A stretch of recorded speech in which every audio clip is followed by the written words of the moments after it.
Roxie is one of my very best friends, and I just love our origin story because we were both at this party. Our good friend up in Gabrielle for a big party, and everybody was socializing, and then the two introverts, of course, are like in the corner, and then we just did a deep dive real fast. I don't even remember what we talked about at that event or party, but we went deep and probably talked about consciousness, light, self-trust, all of it. And so I want today's episode to really be, an example of the many incredible conversations that you and I have had before, where we got on the phone and hadn't been like, wow, this is a podcast in of itself. And so let's just jump right in.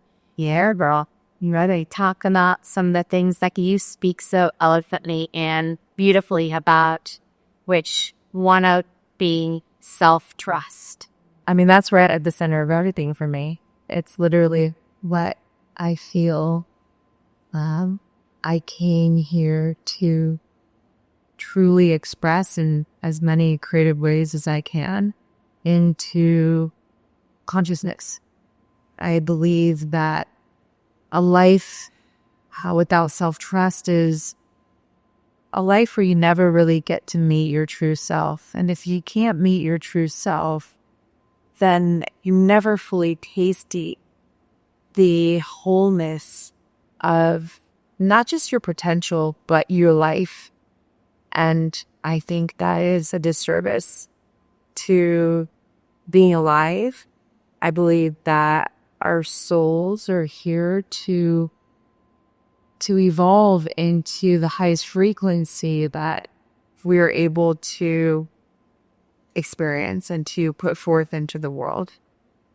But it really does all start with self-trust. But the journey into cultivating trust within self, that's the bigger conversation for me. And I'm happy to get into all the nuanced parts of what it actually takes to build trust in yourself. Why is that such an important piece, though? Like, let's really peel that back, because I know for people listening, okay, self-trust, trust yourself, that's something important to maybe hear it, do or look at.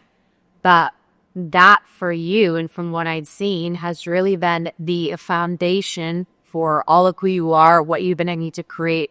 And it's intertwined into everything that you talk about. When I go to your Instagram, when I look at your content, it all comes back to self-trust. And so I really want to dig deeper into, why is this such an important concept? Why is this so woven into everything that you speak about? Because I want to talk about confidence. I want to talk about your writing. I want to talk about all the incredible things that you're doing. And often people are trying to figure out how they can cultivate a level of confidence or create a certain level of success in their life, but they overlook some of these basic fundamentals like self-trust. And it's not just something that you can turn a light switch on and do.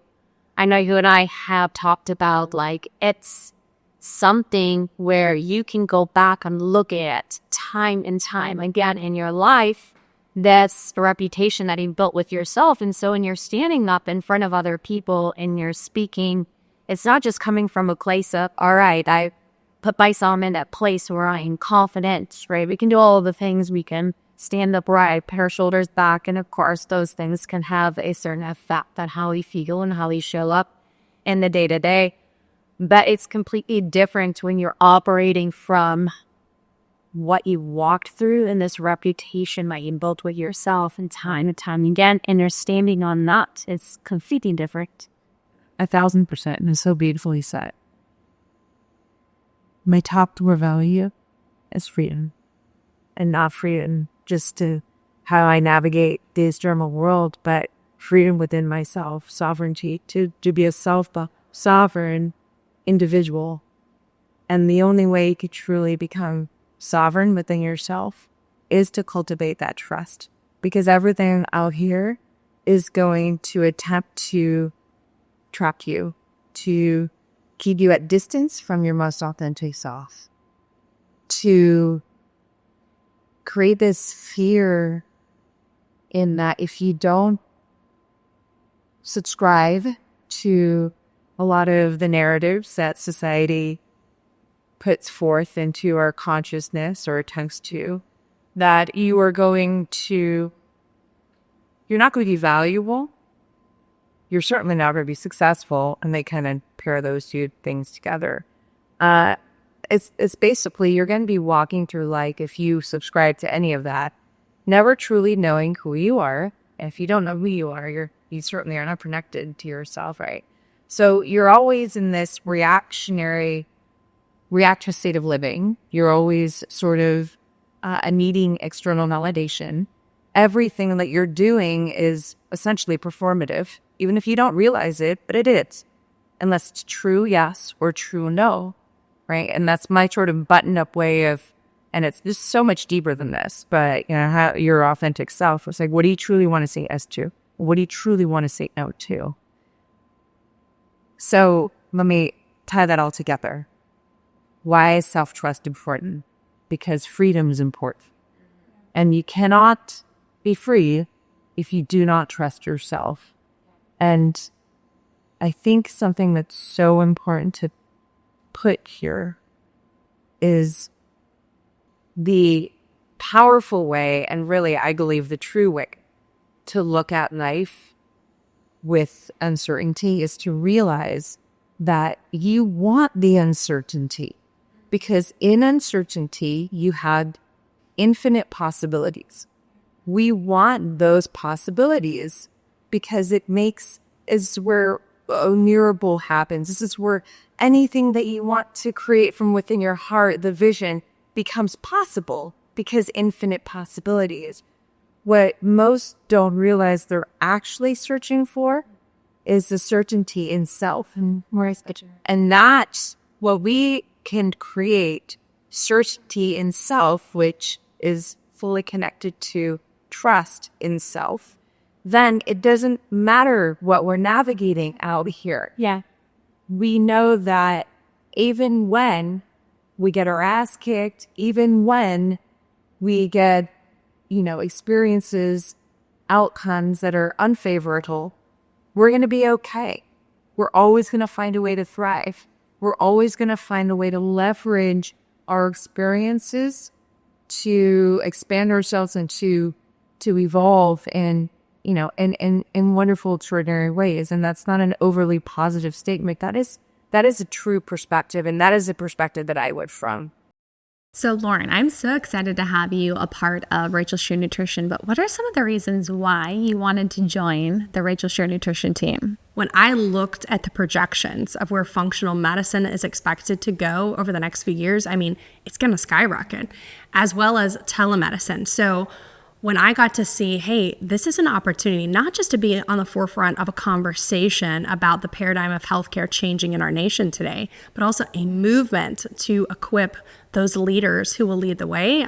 That's an incredibly exciting thing. So I'm excited to see what's ahead because, honestly, we're just getting started. I know, we're just getting started. Yeah. And it's so exciting to see how functional nutrition and functional medicine truly is the healthcare of the future. And I am so excited to see the amount of health coaches and dietitians, nurse practitioners, and nurses who are wanting to get into this field, who are wanting to truly make an impact. They're sick and tired of having only 15 minutes with clients who really don't actually want their advice, and to be able to also create the freedom that they truly want in their life as well, to create the impact and the income. So if you guys are listening to this and you want to learn more about how you can get in on functional nutrition and become certified with your background as a health coach or a practitioner, you can head over to rachelshare.com/certification and you can learn more about our certification process. Big things ahead. Big things ahead. One of the things that I have noticed is that there's a lot of talk about discipline and a plan of some kind, some external frameworks that are needed to kind of make you do something when you don't feel like it. And I love discipline. I think it's a beautiful thing. There's so much in my life embracing discipline that has happened that way. But I notice that, and it can be any type of external framework. It could be a very legalistic religious framework. It could be a hyper hustle culture framework, but it's at the core at the bottom says, I cannot trust myself to follow through, to do things that are right. I don't trust my own desires. I don't trust my wants. I don't trust the voice inside my head.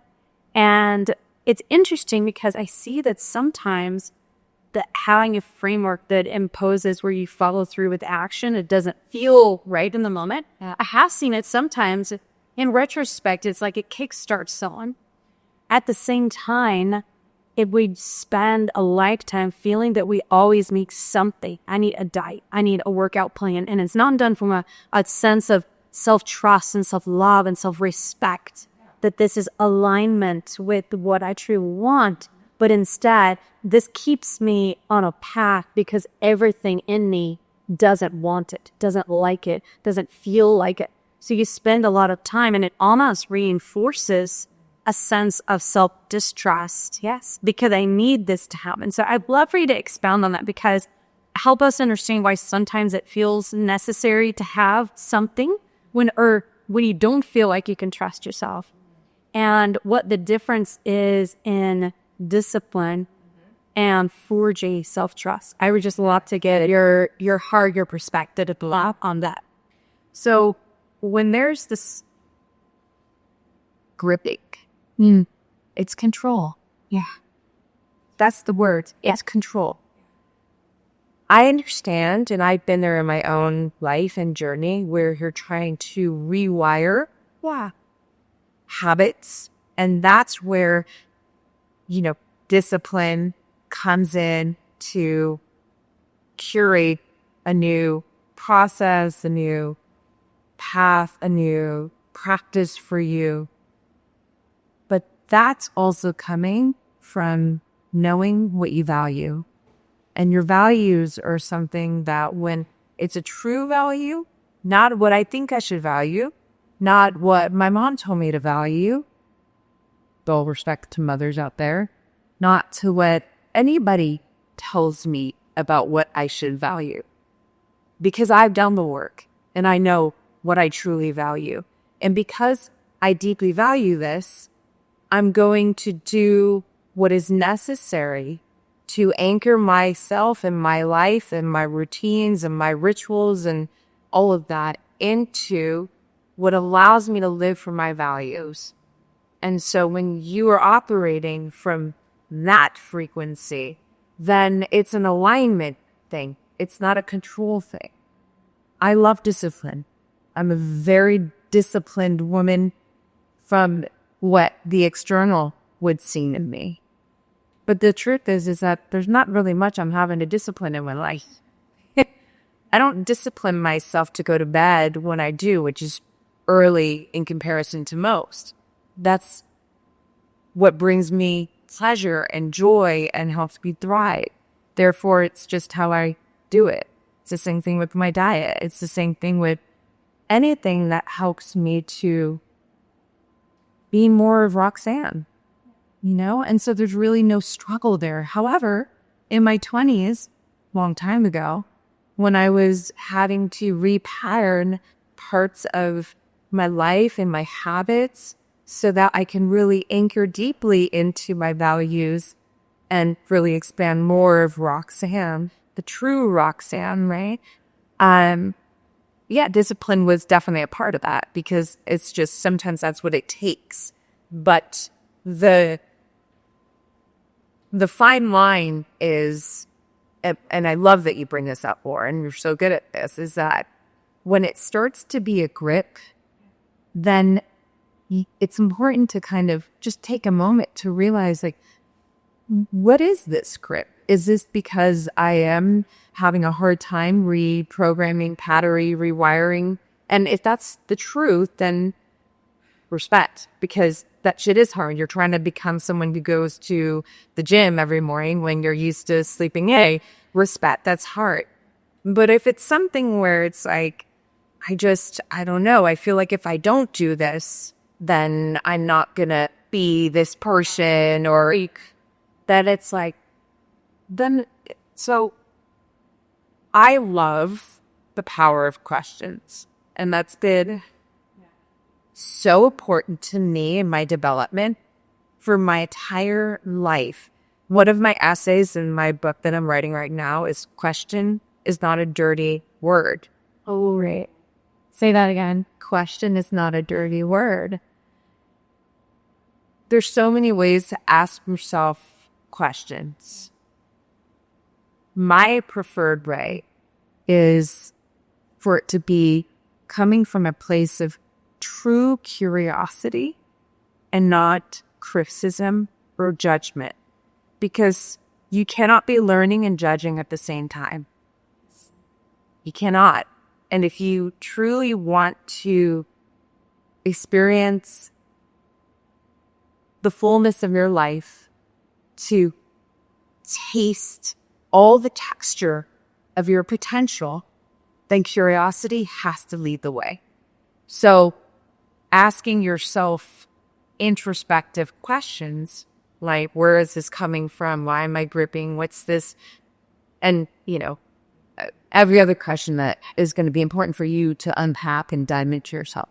I mean, this is, yeah, it's just, I can go on and on about questions because it's an underused tool that gives you so much power that, yeah, I'm short circuiting right now just because I can go on and on. I think both of us really care a lot about the intent behind why we're doing what we're doing. That's what matters most. And so discipline, what I hear you say, is needed when we're trying to create a shift and a change in our life. Just like the example of, I'm not somebody who's used to waking up early, but I really want to create the habit of waking up early, getting a gym.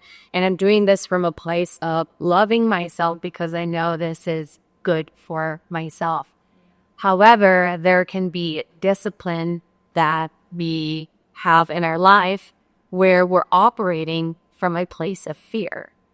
And when we're operating from this place of fear, it creates that constriction and it creates this energy ultimately in the body where there's restriction, and that was going to inhibit you from living your life. But not only that, it's coming from a place of, I don't really trust myself. I don't trust myself. And so therefore I need to control, I need to discipline, I need to operate in this specific way because I fear if I go outside of these bounds of this perfect routine or what I think I need in order to be successful or to have the body or whatever it is that we're trying to create that discipline for, that I will lose it and it'll go away.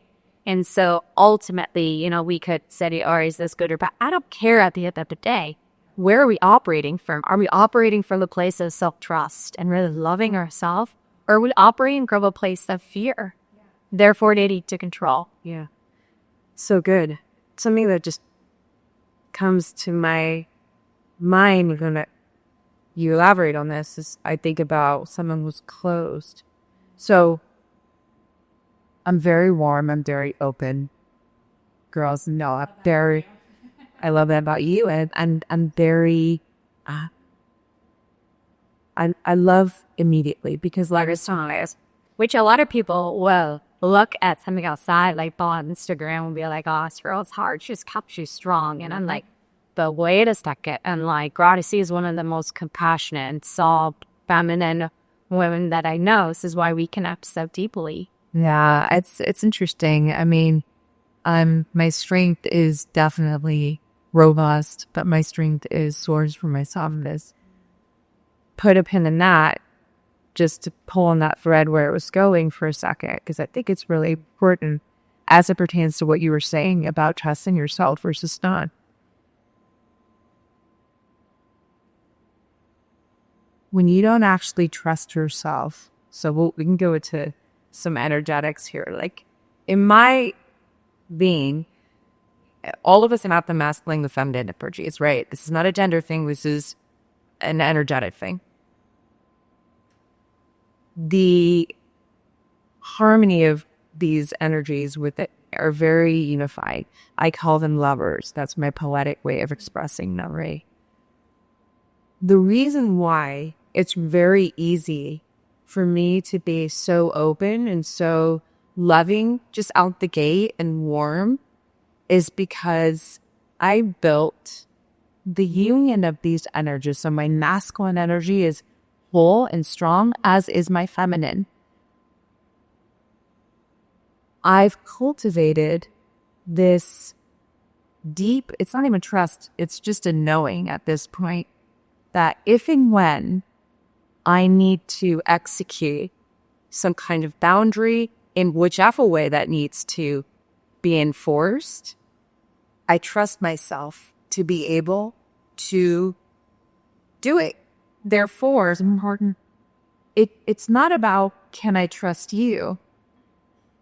I can navigate all kinds of people and circumstances and situations because with love and, the warmth, just being my natural disposition, meaning I'm not guarded. I don't need to guard anything because I already know that I trust myself to be able to do whatever it takes if needed, if I feel that there's some kind of threat or something for me to be mindful of. And I know that's like a bit of a pivot, but it's actually very strong. Because people think that if I guard and again, I'm going to say this, I understand there's trauma, there's things that happen to people's lives per die, and you're the easy thing to do.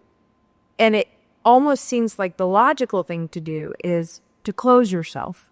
Because if I close myself, then I think I'm safe. But here's what I want you to know. That you're actually keeping yourself disconnected from yourself. You think that if you close yourself, that you're protecting yourself from the world. But you're not. You're just creating a separation between you and you.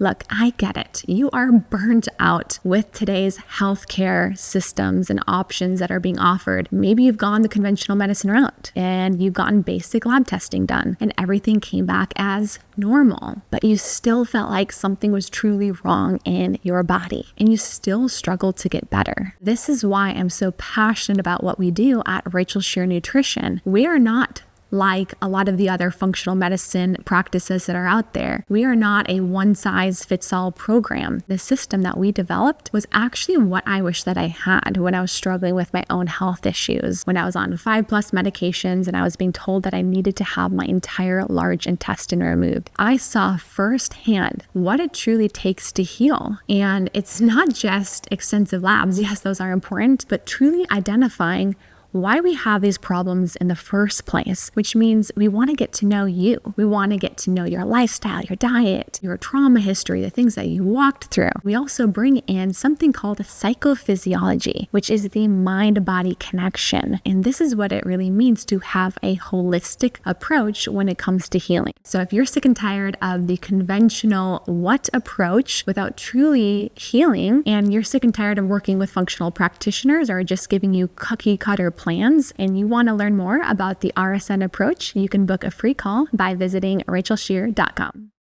I think that's beautiful. And, self-trust means so many different things. Yeah. And I'm just going to dive in and get a little bit practical because we're talking about so many beautiful inspirations. I'm just going to be vulnerable about what it has meant for me. I grew up, first of all, a couple of things. It's because of some of my, I would say, more religious upbringing, which it wasn't okay to ask questions. So you're also taught to deny the little voice that says, but what does that mean? But does that make sense? But that feels unfair. And you're taught to ignore. And you're taught to say, that's not. And then also this idea of, and I would say especially for women are here to self-sacrifice. Women are here to put everyone's needs above their own. Women are here to kind of shrink in the corner. And so while being someone who can sacrifice, I'm deeply work, all those are beautiful things, but cultivating self-trust for me meant learning to say no sometimes and actually trust myself not to ask myself to overextend, to maintain a side of a codependent relationship, to show up and say, and I'm still sometimes learning this because the discipline part to wake up early, to exercise hard, all that can actually more naturally for me. to push myself to do difficult things. And I would say maybe, we could talk about whether that's masculine or feminine, to show up for myself, to say, I'm going to push myself, but not until burnout. I'm going to actually show up and I'm going to trust myself to give myself, rest when I need it. I did an inventory at some point in my life, and this was a while back now. And I realized I was like, I thought, what if I asked a dear friend, one of you guys, someone I love like God, to do everything in a day that I was asking myself to do. Yeah. To deny themselves all that I was asking myself. And I was like, I would feel like a very unkind friend or mother or daughter, whoever it is, that I realize that I'm like a taskmaster asking myself to push and push and push while simultaneously ignoring the hurts, the emotion, the feeling. So in the past several years, that's been the beautiful thing is, first of all, to say the questions are good. Secondly, to actually trust myself. And like you said, it's actually given me the biggest power because I can walk in a room even when, and do business in a zone in which I can tell that there's some ulterior motives and interests that aren't quite this, and negotiations are going down. This will play with danger a little bit. Sure. But I also trust myself that I know, like, when the time comes, no, there's a strong line there. But if you have had any time in your life in which you have felt powerless that you didn't feel like there was anyone to defend you, and you don't want to feel the pain of it, the easiest thing to do is get yourself to ignore it. Sure. So before you can really self-love and stand up for yourself, you also have to let yourself feel the times when you did feel powerless and when no one stood up for you. And when you feel that sense of like, I felt that. And for a long time, I didn't want to have to feel that again. So I just, again, said, shut up, be quiet, ignore. And guess what? I get shit done. Everyone's like, wow, so successful. It's great. Yeah. But I don't actually believe we're supposed to ignore the voice. We can listen to it and say, yeah, but out of love, I'm still going to do this. That's one thing. But that ignoring part. And so I wanted to bring it a little bit personal because it's, we're talking these things, but I know we've lived the stuff, and I mean, you had like this self-trust, like this is what it means for me. I would love to hear, even from either of you, like what it means in your life, I'd love that. I mean, I respect both of you obviously like so deeply because it is true. It's all lived, and we resonate on so many levels. We come from hardship, and none of us have turned into a victim of circumstances, and I can admire that deeply. But I think what we also deeply admire is that it's what you're saying there is like, while I'm not a victim, I'm also not so armored and so, I'm certainly not disconnected from my heart, right? And even if there was a segment of that was it was a section, it's not the whole book, right? And so what I really hear, and this is something that it's very deeply woven into my word when I love speaking about it, it's actually not spoken about much, or I haven't known that much, but it's self-intimacy. I think it's a very lofty idea to know how to truly love yourself if you haven't built an intimate relationship with your true self. So first needs first. So in order to truly learn how to love yourself, and in my world, self-love is an ecosystem. It's not this one-dimensional, you just say, yeah, I love myself. It's like, well, what does that even mean? Correct. It's like, that bubble bath and case mask that was sucking. No, it's not. There's attributes that I've sort of pointed out. I've pulled on as, and within those attributes, there's other attributes. But I think the intimacy part, I mean, we hear intimacy, and a lot of times most people would think, oh, intimate with someone, like it maybe it's a sexual thing, or intimacy is, from my perspective, self-intimacy is building this safe, honest home within yourself, this bond. Well, the bond starts to be forged when you can create this intimacy within yourself so that it's safe for you to be honest with yourself full time, no matter how hard it is, no matter how much it could hurt, but it's your safe haven. It's okay. I can be this naked with myself full time so that I can truly feel myself, and I can think about what I'm thinking.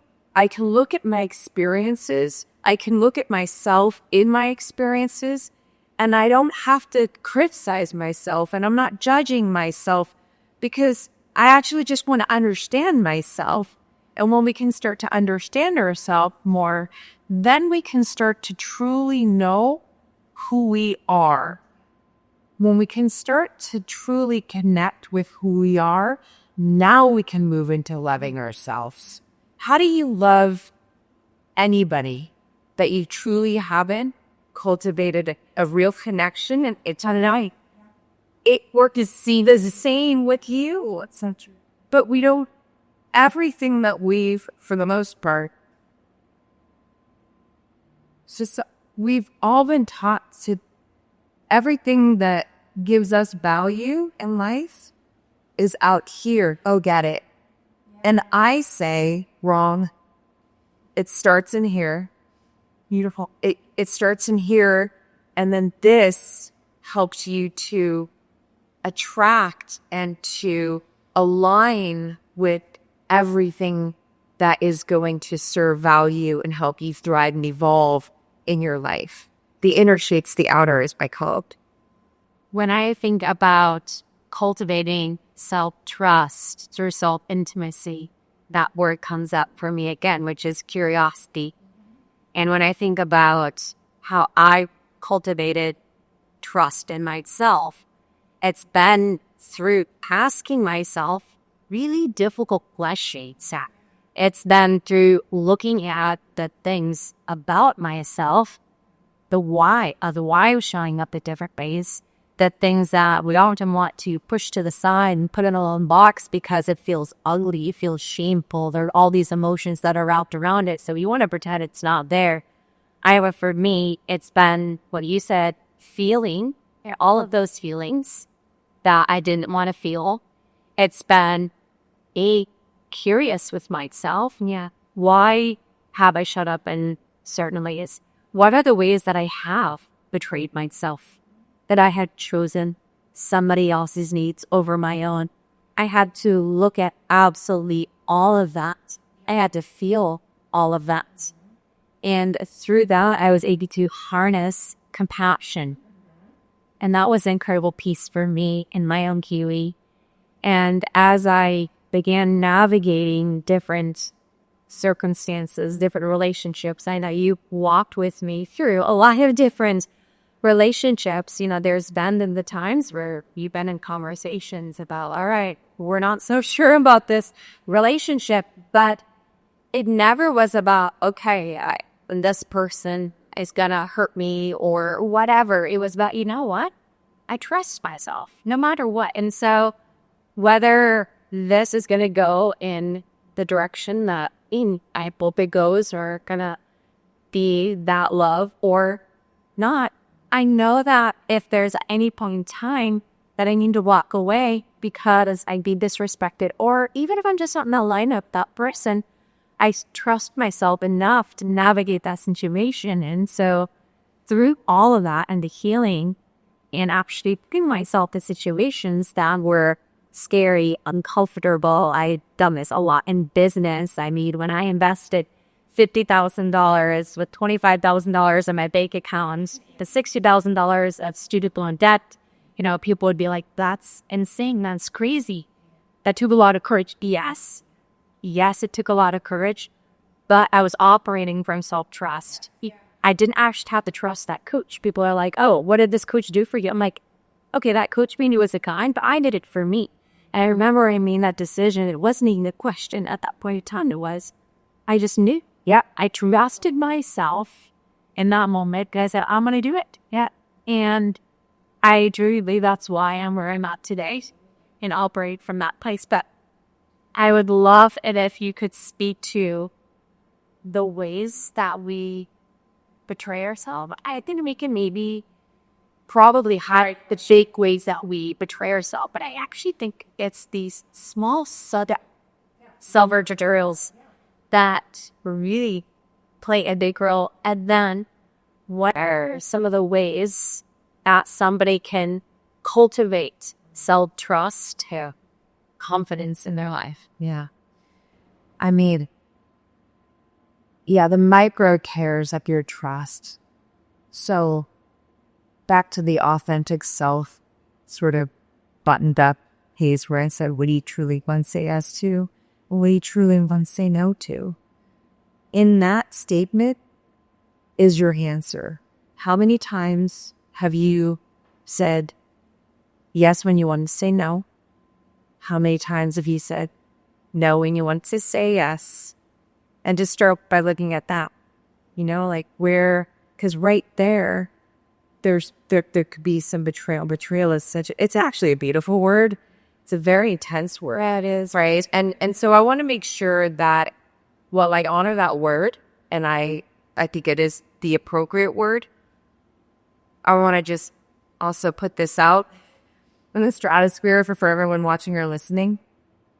Don't let that word make you judge yourself, because we've all done it. And in fact, sometimes the only way to trust yourself is to betray yourself, so we never fucking do it again. Yeah, sure, that's important. Yeah. There is no perfect move. There is no perfect move. There's no perfect way. There's true moves. So from my perspective is, I'll give you one of my quotes. There are no shoulds that live in the heart. It's a yes or a no. The only moves that your heart will make is a true move, and you cannot judge that move because it was true for you. So when you're not operating from a true move, there is a bit of self-betrayal in there. And again, no judgment, because sometimes, whether we like it or not, we're going to have to go through that shit, because you need to taste what it feels like and swallow the hardship that comes from the self-betrayal, so that that's like, I call it a soul irritation. Because your soul will tell you no, no, no, and it will find ways to irritate you. This could become intense and traumatic for a lot of people in a lot of different ways, but it's all for the better of you, because it's trying to get you to do what is in alignment with your true self, right? So hopefully that, I know that was a lot, but hopefully it, made sense. So I believe, how do we trust ourselves? If you have to build a relationship with your heart, you have to build a relationship with yourself so that you can really be honest with yourself. If you lie to yourself, you can't trust yourself. I know that I can trust myself at this stage, especially because it's been a through line, but how did it even start? Self-honesty. Yeah. Whether I like it or not, I'm going to be fucking honest with myself. Because if I'm not honest with myself, how am I going to trust myself? It's not possible, right? So you have to start with that piece. And that's actually the first attribute in my ecosystem of self-love. It is self-honesty. It's the love that will never betray you, is how I frame it in my book. Yeah. Here's a practical sort of approach. Keep your word with yourself. So usually you're going to do something. Do it. And I'm not talking about you have to announce it to the world. It's got nothing to do with out there. It's an internal thing. When you say you're going to do something and you do it, you learn that you can trust yourself. Yeah. And then the opposite. When you say, when you're just talking and you never have a follow through, your actions seem to be disconnected from your worry. Yeah, you're not going to trust yourself. And why should you? Right. There's somebody test a friend that likes the website. Maybe your friend never shows up, never comes. They would be like, that's on someone I went the best time with it. Likely. I want to just bring this up because I'm sure you guys have faced the same thing. as I was getting into really cultivating self-honesty, the part that was the hardest for me personally was that when I got radically self-honest, there were some massive things that had to change in my life. There were some relationships that had to dissolve. There were some people who were not happy with the truths of the heart. There was things that I had built up of, trying to live out someone else's plan, dream, everything for life. And I had to actually create some demolition to go back to my foundation and rebuild something beautiful. I can say so confidently and peaceful and happily that I'm living the results of that time. I'm living the result of every single relationship in my life is rooted, built. There's no toxicity. There it is, beautiful bonds. I'm living the type of style that resonates with my soul. The freedom, the peace, the joy, I got chills talking about it. But I also just want to honor, especially for anyone listening, it's really scary. Yeah. And it may move and shake a lot of things. It may really disappoint some people that you love. It may make you get angry. And you may go through a time in which some of the outward manifestations that you built, a life you constructed around something that you hurt saying no to, and you keep saying, I have to do it, I should do it, I have to do it, I should do it. And then you build up a life around it. And I honor the fact that there's going to be someone listening to this and they know that there's a whole empire even that's been built around something that actually is a betrayal of salt. Guys, it's not easy to let it crumble. It's not easy to stick with that truth where you knew you got to do what you got to do. It may even take some years of transition, sure. But I just, first of all, want to honor that it sounds so sweet what we're talking about, man. But there's some times in which if you find yourself in a barrier to self-honesty, we shy away from it. It's probably because something big's at stake. Absolutely. And you're protecting someone's perceptions of you. You feel like you're going to betray someone if you're honest. You're not being honest with someone that close to you. Or maybe everyone depends on you to be an identity that is not really true for you. Yeah. And it could be a lot of different things. So the fear of loss is what it really sums up. Say it again. It's a fear of loss. Oh yeah. You're afraid you're going to lose something that matters to you in your life. Yeah. Or you're going to be alone. Yeah, just a fear of rejection, fear of isolation, after being alone. But when you're building that up, when you first start to make some moves, it's also normal that you feel shaky. Yeah, and is going am I doing the right thing? You don't get the result of feeling, because now I can trust myself to show up in business and relationships. I can trust that voice is loud and strong. When you're first listening to the whispers of that one in the background going, hey, yep, it's me. Yeah. It's me. Felt like your voice was so beautiful. It's not, you don't feel a sense of just total, oh man, I feel such self-trust. It doesn't always feel like that. Get it, doesn't it? It's not a sense of, you don't feel heroic in the moment. That's it. Yeah. So how I frame this up is pick your pain. Because because I live this. Because I can promise you that there's pain on either side. For whatever reason, this serves up, I frame this up as I came out with the Maverick gene. I've always chosen the pain that I will face externally, disappointing you, losing you, leaving all this, etc., versus the pain of betraying myself to the point where I'm creating such a disconnect with myself. For whatever fucking reason, I'm calling it weak. There's my weakness. There's my kryptonite. Because I will not live that pain. I will not do it. So I'll take this pain 8 days a week, face it, burn through it, rebuild myself, be alone, all whatever. And I've gone through so many things. Over the pain of not truly being with myself and ultimately being true to myself. Can't do it. I mean, I couldn't even do it in the career sense of go get the job because it's gonna fill this need and make, do it, like pay the bills or do it. And it's like, if I feel like I'm being suppressed, like I'm suffering inside, it's like, I can't do it. So no, I'm being responsible, and I'm gonna go fucking follow what's passionate or true for me, My whole thing is that be prepared on this journey of self-honesty, the road to self-trust, and ultimately the road to unstoppable self-love.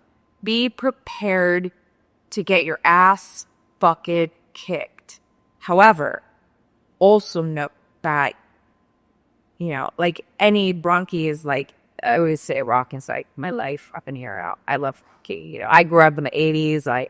Rocky is just an archetype of a human that my soul resonates with.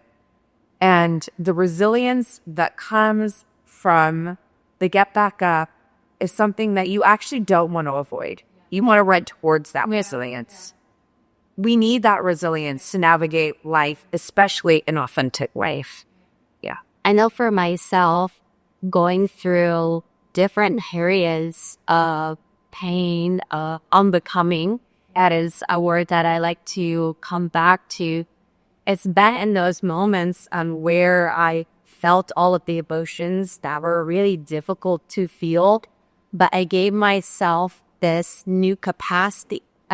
I can navigate absolutely anything, and I can come out on the other side. And so it's through this navigation of these really tough moments where maybe you have built something in your life, whether it's relationship, job related, and it's been built off of expectations somebody else had for you. Maybe it's been built off of not what's true in alignment for you, or maybe it's just changed over time too, because that also be happening. Maybe it was something that was aligned for you at a point in your life, and then it started to shift and change because you started to shift and change. But for whatever it is, right, you are in this circumstance where you feel called to go in another direction, not that inner voice that's really speaking to you. And then the fear comes up, the fear of, I'm going to let this person down. I'm going to lose whatever it is. And there's that pain there. And I love what you said so much because I can connect with it myself. It is the greatest pain you'll ever experience in our life is the act of betraying oneself and staying in something that's not in alignment with who you authentically are, because you will lose yourself. Yeah, you will completely lose yourself in that process. And so maybe you can navigate it for a period of time. But ultimately, I know for myself, the greatest fear for me is to get to the end of my life, to look back and have what ifs. Now, what had it kind of been for me to follow my heart and my soul and to not really know who I am? Yeah. And so I would almost say it's also in this period of unbecoming, of having to navigate your nervous system being dysregulated, because I felt really, I don't know about you, that's place of nervous system dysregulation, but it gave me a new baseline to allow my body to ride the waves of instability in my life and come out on the other side and created a new set weight. Sure. And so now when other things come up in my life, I'm like, all right, fine. Yeah. I trust myself also through navigating these chaotic waters and how to totally find it. So I think it's so crucial. And so now when people hear us talk about self-trust, yes, it is listening to those little legends and that intuition. I've learned to pay more attention to that. So, but it's also often for many these big wake-up moments that create a lot of fear and that we're going to have to lose things that we built our identity and ourselves around. That there's going to be pain and there's going to be a period where it feels like you're almost losing your sense of self, but I think actually we're truly coming home. Yeah, you're shedding so that what's real can come through, and that's what unbecoming essentially is. And the authentic self is not always this creation of more, but it's in fact, let me remove that which is not truly me, so that which is truly me can come forward into the world. And that process, that shedding, that unbecoming will be, in a lot of situations, it'll be very uncomfortable. It can be very painful. It could be the thing that you don't want to face, but is the very thing that you must face if your decision to live from who you truly are is what you came here to do, what you want to do. And I think, when you have to decide ultimately, like, do you want to build a life that's essentially like a house of cards? Or do you want your structure and the foundation at which you live from your whole life to be built off of something that could be it's a truth for you. It doesn't have to be a truth for anybody else, but it's a truth for you. And when you're building off that truth for you, I mean, to me, that is the richness of life. We did not come here. I truly believe this, and this is a truth for me. It may not be for you or you, but that the ultimate form of suffering is to suppress your authentic self.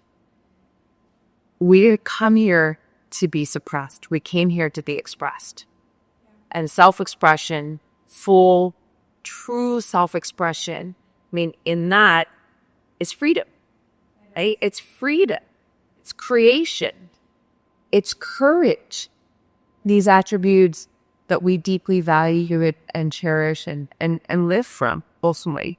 And I want to circle back to something you said at the beginning of the episode, because I think it's so important at this point to revisit it. And you said, you're able to dance with uncertainty when there's a high self-trust. One of the things that we talked about, the hard kind of that point in which you're really first starting to do it, and again, things they have to go away and they have to face some hard, difficult things. All that, sure. But what you get is you get to actually trust yourself to take huge risk, to put yourself in rooms that you never thought was possible to be in.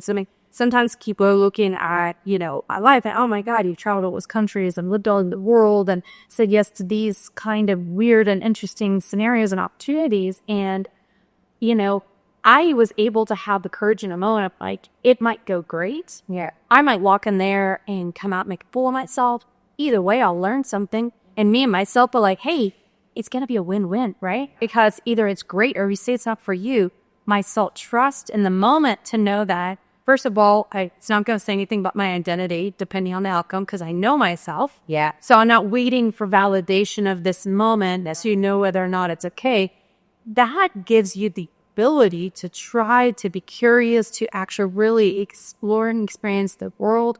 And then I think for anything, whether it's a business or art creation, whatever it is, you can create from such a true place because you've been there and you know all the spots. And so the ability to, because, risk aversion is a reason why a lot of people, they don't try the relationship. They don't travel to the place they want to. They don't pursue the art form. They don't launch the business. They stay because it feels risky. Yeah. So and instead of, and everyone focuses on the risk. Oh, you're going to take the chance.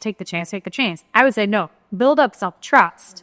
And then if that move is for you, it's going to actually be something, it's just natural to make it because you're going to say like, hey, I got me and I got this. I can be in so many different circumstances. And so I think especially any type of high performer, building self-trust is really the best thing you can do because it will allow you to at least get into new circumstances, try new eggs. And that in and of itself, when you do it enough times, it also builds a reputation for yourself. Yeah, that you go like, I'm going to come through for me. And that's what I love about your story. When I read your stuff, you do talk about courage. And you wrote something recently, and I would love for you to just touch on it, of what courage means in the conversation of self-trust. Yeah, I want to just insert this, but I always said that I have a extraordinarily high tolerance for risk. I think essentially people, where you say risk, I hear opportunity. And that's not easy, right? Because I understand we all have different degrees and for certain reasons, very specific reasons. You might have been programmed by your loved ones to believe that anything that looks like a risk is something to stay away from, right? But that very thing could be the thing that expands you in your life in ways that are essential for you. But to go into the courage piece, what does courage mean to me is I mean, trust is the initiation. Courage is the vehicle. Courage is your ride or die. It says, I don't care what the conditions are. I'm with you. Let's go. But trust has to say, go. Like, it has to release the courage. Like, give courage permission. A lot of people, and I know this in my business, coaching, mentoring women, confidence comes up a lot. Confidence is glorified, and confidence is like, oof, we look at confidence as if I'm just the most confident person, then I can accomplish anything in life. And I'm like, confidence is a result. Confidence comes after courage. Courage is what allows you to do the thing, to position yourself, to cultivate the confidence. So you don't lack, it's not the lack of confidence, it's you're lacking the courage to do the thing that you got to do. It's like, it's the symptom and not the root cause. So if you're struggling with confidence, okay, let's go back to self-trust and let's go back to courage. Hey, and it's really my product of all that. Yeah. I think, and again, like, it can sound super romantic and heroic. I trust myself, and we don't want to, it's not. I mean, it's heroic. You kind of look at it from bird's eye view, for sure. It's heroic, but in the micro moments that you're taking the risk, that you're letting your courage lead you forward, that, and you're feeling the hardship and the pain, you're being radically honest, you're doing all this stuff that builds a trust. It's not a very romantic situation. Like, it's really not. And I think it's important. I always say, like, nothing I talk about is easy, but I don't sell easy. I sell true. I sell, this idea of freedom. Like, when you were just saying, Lauren, about, what you've been able to do in your life because you trust yourself, all I was hearing was you've allowed yourself the freedom to live from your heart, to live what feels true for you moment by moment. Because like what you said, Rachel, and I love that you brought that up, because the pivot's really important. There's going to be moments where you're going to pivot, where things are going to change, whether it's your career, your decision, your belief, your relationship, your anything. And I think a lot of people get stuck and don't make the pivot, don't allow the pivot to happen because of all the reasons that we're talking about, the fear-based thoughts, whatever. But this is where courage is super important and has really helped me in my life, because I've made a lot of radical pivots. Where I'm at in my career is such a funny word. It's really sort of a mission. Even that, like, these words are so funny to me. I'm a logophile and a writer, so words are very, I think about them very deeply because words are energy. And the only word that really makes the most sense to, what do you do? It's like, I'm living my dharma. I'm living Roxanne. I had a career for almost 20 years where I was a celebrity makeup artist. I'm a beauty expert. And that was a beautiful experience. And I cherish it forever. It did a lot of important things for me, not just externally, but especially internally. The intangibles that have a skill transfer that have carried me forward into where I'm at now. But yeah, these words, career, and even purpose, purpose is a big one. There's so much pressure around, like, what's your purpose? And I'm like, my purpose is just to be who the fuck I am, full time, in every moment, through every pivot, allow myself to evolve from my heart, from my true self, as a through light in my life, right? That's my purpose. So it may not be that fantastical or that, like, oh wow, like you're changing the world. But what's so interesting about that is I'm actually living my purpose. And what's really special to me is that by being so true to who I am, it's positioned me to have this voice, to be able to share it in the ways that I do, that is actually impacting, right, so many people's lives. And it's something I say with so much honor. I don't say that very lightly and casually. It's like, it's a big fucking deal when somebody reaches out to me, as many do, and express to me the things that they say, which are very deep and meaningful about how their lives are being shifted. I can even speak to that about you. So, as you were talking and you said the word, okay, a lot of this can be very romanticized. And I think we're so inundated with people who have learned to perform. And so if they read the self-help books, they learn about courage, they learn about self-trust, they learn about self-love. They like the way learning about it makes them feel, it makes them feel good, but they're learning about it. And because they feel good and learning about it, they want to start talking about it, right? So they start talking about it. And then he's like, okay, here's this person again talking about self-love and self-trust and giving you advice on Instagram. And we're like, okay, just scroll, like we're over this stuff. But why this relates to you is because I've seen it, I've witnessed it. I'm one of the people who, when you speak about these things, it's not just people hearing the concepts, they feel it. They feel it with you. They feel it through you. And you're not speaking from a place of just having read certain concepts. And I think at the core, we could tell the difference. Yeah. You know, I know all of us who are here on this podcast, for us to sit here and talk about some of these concepts, we can go through pages and pages and pages of like, here's these moments where I didn't trust myself. And here's how I worked through it. And here's things I have to look at in my life. Like, here's the moments where I was consumed by fear, but I still made this move regardless. And we can peel it all back, which is why we're such great friends, because we can roll into all of these different things. But when you speak, you're standing on the grounds of a lifetime of walking through this. You know, you use the word when you're on a phone call the other day up on street philosopher, right? And it's like, y'all know what about that. It's a perfect way to describe ourselves.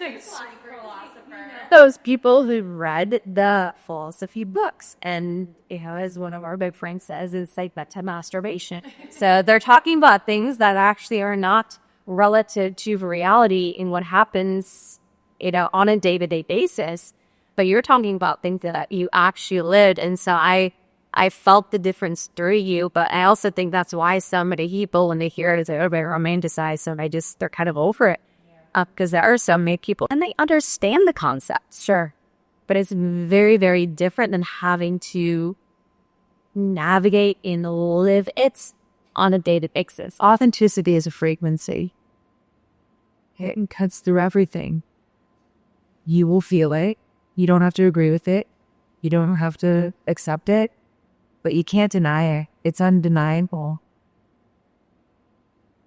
What we're talking about, for me, and I believe for all three of us, I wouldn't label as concepts because they're experiences that have been integrated and metabolized into the wisdom that we share. So, and I'm not guruing myself for any one of us here. I don't need to do that. I'm not even interested in doing that. I'm just simply saying that it has been digested and flushed through and felt so deeply. And so anything that I speak is coming from that true metabolized place. So it's not an upstairs job. I don't care to sound profound. I really don't give, you know, I'm not trying to anything. Again, because that would actually go against my core value number one, which is to be free. I actually care more about what I feel about myself than what anybody feels about me. If I lie to myself, how's that going to make me feel? Not pretty, right? So if I'm performing anything, it almost feels like a lie to myself, you know, even if I understand that not everybody's performing is, you know, and they're like kind of lie to themselves. Like, this is where nuance matters, and it could turn into a 10-hour podcast, which is why, just for everybody who doesn't know, every conversation we have is a podcast because we live in the deep end. This is why you're my girl. Also, like, and on. I mean, there's infinite reasons at this point why you two are so special to me. I cherish you deeply. If anyone's paying attention to either one of you, it's very easy to see how deep you think and feel. And that's the combination. We can't just be an upstairs jog, even though we've kind of been groomed to, like, don't trust your heart. Well, we're in the heart space. We're in the feeling space, right? And I'm the mindset girl. Like, I'm all mind, but the mind without the heart is, it's going to run you into places that aren't going to necessarily be true for you. You know, the heart is the truth compass, if you will. That's how I say it, right? So I think it's, you know, just kind of putting a bow on where we just were with the concepts and metabolizing all this. It's like, whether I'm speaking or whether you're speaking, Lauren, or whether you're speaking, Rachel, it's not theory and concept and trying to sound or anything like this. It's you fucking have lived it. And I have proof, like, behind the scenes. I witness the truth. And I know it's the reverse where it's like, man, you know, and that's, you know, what's special is like, it's because you're really here for that experience. You don't want the fucking veneer. I don't. But No. we want to bleed. Yeah. And taste what that is, even if it's, you know, not the best, most favorable part of the story, but we understand that it's an essential part of the story for the story to be meaningful and real. I've said before, to feel it all needs to be fully alive. Yes. And I want to live a life where I experience it all, where I experience the highest of highs and joy, love, the happiness. And I know that also means that there's going to be the experiences of sadness and hurt and loss and all of those things. But I want to be able to live my life at the fullest capacity and to experience all of those things. And it's just part of it. And I love every piece of it.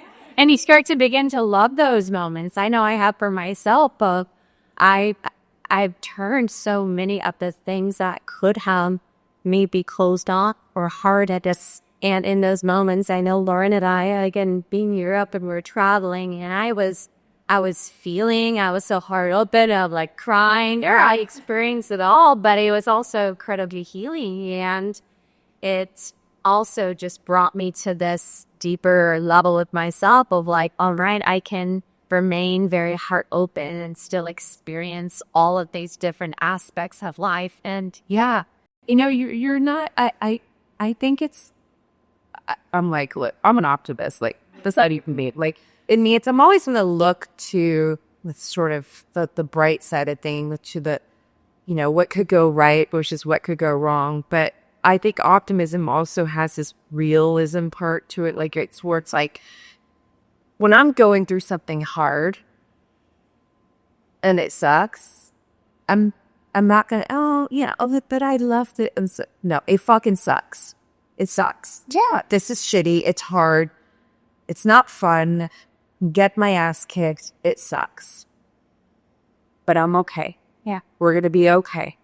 I think it's so important for me anyways, to share that, because I'm not trying to make love to every moment. It doesn't mean that I'm disrespecting every feeling, every moment. It just, I can hold appreciation. I can honor the challenge. I don't have to, say that I'm in love with the challenge. It just means I can respect it. That's more important to me, but in respect is love, right? So I say this because it could so easily be looked at as like toxic positivity, right? And no, I mean, that's just a lie. And we do this for each other too. I mean, we were on the phone, we had a situation where we were talking about you, and I was like, it's okay if you want to call me next week and also just tell me that this just sucks, This isn't easy. Which right now sends it in. It's like, And that's why I think even to have a space in which you can be fully seen and have just a radical self-honesty in front of another person. And that's why you two have been incredibly meaningful friends, Mermaid, to be able to show up truly. And we say, oh, show up as your authentic self, and I'm going to be loved unconditionally. We say this a lot, but I think in reality, it's not so easy to do this. And in your worst parts, also when you're fucking winning. Oh, and to see someone in all their glory, so sex and beauty, and to love witnessing them back. That is a beautiful thing, and something that I'm so grateful for in here. And we have to wrap up soon, but I would just love to hear from you, because we ask each of our guests this. What are 3 primary takeaways? So, like, if you could just give someone like bite-size, 2 minutes, how to build self-trust, a few ways to start that for someone who goes, okay, this is for me. Well, first you have to decide that matters. Everything starts with decision. Yeah. Right? Decision is a very powerful energy. When you're actually decided, it shifts. It automatically is going to put you on a different timeline in your life. And that has to be real. Like, I decided that I'm going to start cultivating and building out my self-trust. I want to build a life from trusting myself. So number 1 is you have to decide. Number 2 would be the radical honesty piece. You cannot trust yourself if you're lying, and be very, very mindful of all the ways at which you could be lying to yourself. And again, this is where, I will always, as a writer, I know the power of writing. It's very alchemical. If, we talk about building self-intimacy, that will help you build the self-trust and the self-love and all that. Writing is this safe, and I'm talking about journal, notebook, whatever you want to do. Your phone even. But it's this place where you get to go meet you, and you're not going to be judged. It's not going to tell on you. It's not going to cheat on you. It's this place where you can fully be naked with yourself, so that you can start to really look at the ways at which you are living within yourself and out here in the world, right? So if you can start to step into this room of writing, you don't have to be a writer. You don't have to be a poet. Forget about all these labels. Just roll ink is how I frame it, right? Or if you're typing, fine, type. Let whatever wants to come through you come through you. It's all material that's valuable. And start to assess, like, where am I disservicing myself? Where am I not being true? Where am I closing myself off? Where am I saying yes when I want to say no? Where am I saying no when I want to say yes? And don't judge yourself. Be curious, because you cannot be learning and judging at the same time. And to really build trust, you have to be curious, actually, because curiosity is going to put you in the position to activate the courage that's going to do the things that help you to trust yourself more, right? So, and I think the third thing, right, we're really doing third things is, or the 3 things is,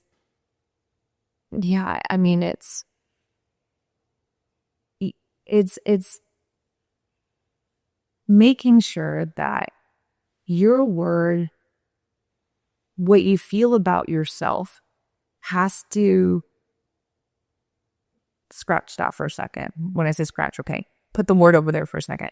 What you feel about yourself has to reign above everything else, which doesn't make you insensitive. It doesn't make you selfish. It doesn't mean you don't care about others. It doesn't mean anything like that.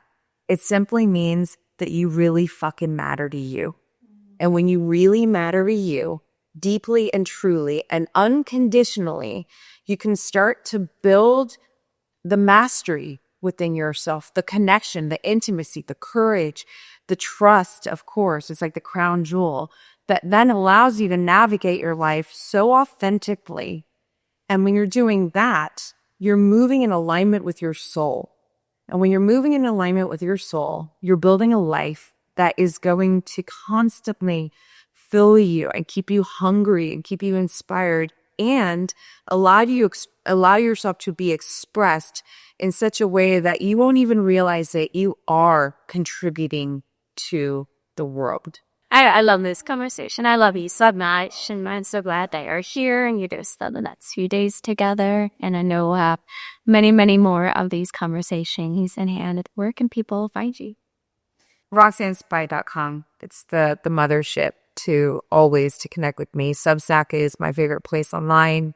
You can find me there, but everything, Instagram, all the things, my podcast, RoxanneSpy.com. And I love you both so much. And you're extraordinary, sensational, outstanding women that truly, here's the thing. What a gift that my life has given me by being so true to myself. It's aligning me with both of you as sisters for life. So this is proof. Until next time, and this has been another episode of the Unlocked Podcast. Same walk, new peace.